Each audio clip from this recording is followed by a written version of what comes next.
women make up just 10% of the CEO roles in the Fortune 500. Hard to believe in 2024, but still a fact.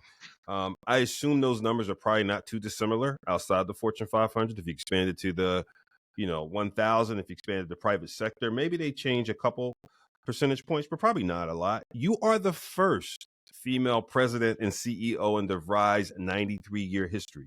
What does that mean to you? Oh my gosh. First of all, I'm incredibly humbled by the fact that I've been able to work with leaders who saw something in me and believed in my ability to get to a role like the CEO of DeVry University. And what it means, it's a lot of weight on my shoulders, to be honest with you, James, because I understand that statistic, it's sad. Yeah, absolutely. Sad. And, while we've made movement, Fortune 500, or even just in general, in the C-suite, let alone CEO, it's not enough. And I am so happy to be talking about this. I'm so glad you asked this question, because we are day one of Women's History Month. Yes, day one, right here. So, and look, like it means that I need to give back. I did a keynote this week, and I talked about 3 sort of things, guiding principles in my career. And I'll unpack the last one. It's lift as you climb. Now, what that means to me is I got to this role. I had excellent sponsors. I had excellent mentors, you being one of them, James. Thank you. The fortune of working with people who believed in me. I want to give back. I want to be a person that believes in others and lift as I climb. The number of female CEOs in Fortune 500 companies is it's been reaching record highs in recent years, but still an incredibly small fraction of the total. That's right. In this milestone that, everybody says, oh, wow, you broke a glass ceiling. You're such an inspiration. I want to take that and use it for good. Absolutely. I want to continue to tell my story and tell people, I started on the front lines. I started on the bottom of the organization, and I climbed my way up, and I want to share my story. I want to inspire people, and I want to lift as I climb. That's what that means to me. That's good. And that's good. I bloomed where I was planted. That's another guiding principle. Many people think about what's next. Yeah, that's good. And I didn't bother doing that. I just wanted to do very well in the role that I was in at the time. And that served me well. But it doesn't always serve everyone. So you need sponsors, you need mentors. I want to give back and be one. No, that's good. And I think what you said is really important. One, we both share that love for that quote, that an education is something that can't be taken away from you. I say it often. Sometimes people just do the dog turn. What do you mean by that? And great, let's have the conversation. But the second thing is the journey from admissions representative to CEO. So in people's mind, it's easy to say, okay, clearly there was a journey. Clearly this took some time. This didn't happen in a year, 2 years, 3 years. And so we could probably spend time going through I always call it like the squiggly line of what that looked like. But what I would ask you is, are there a few moments or experiences that come to mind when I say this was transformative in my journey? Are there a few moments that come to mind or experiences?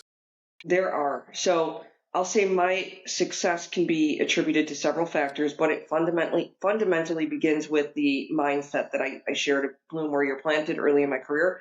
Again, advice now that I pass on to my mentees, and I continue to emphasize the importance of that. This approach served me well.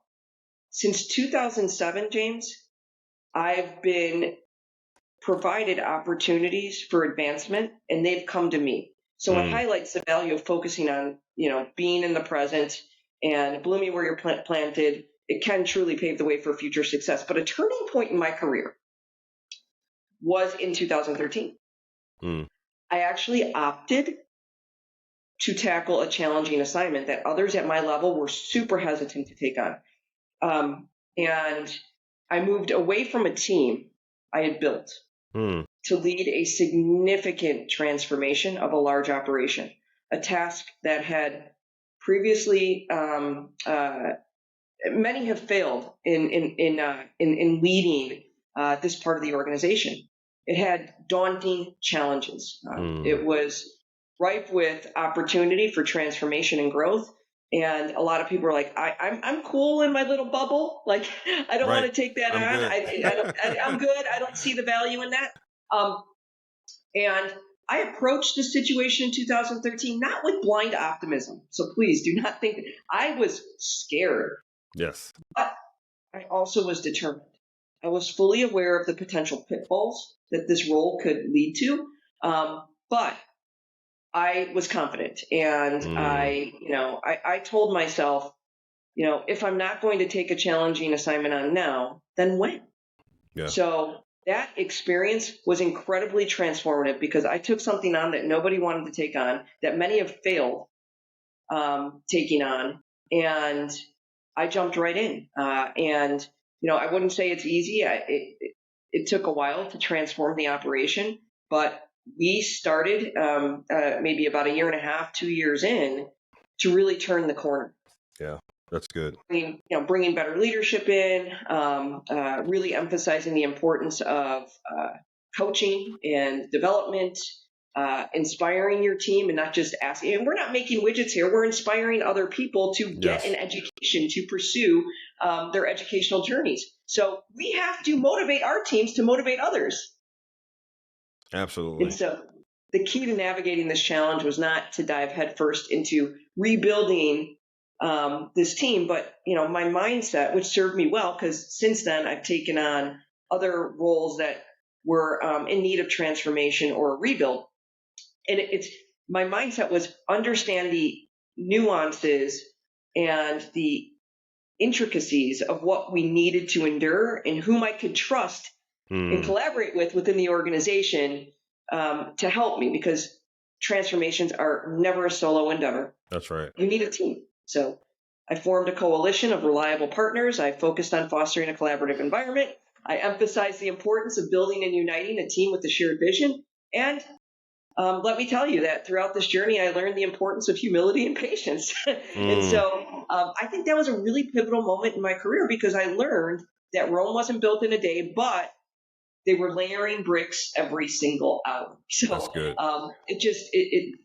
it was a point in my career that really illustrated the value of consistent and gradual progress. That's good. And I reflect on that point, and that was a turning point, which I think really did pave the way for me to become the president and CEO.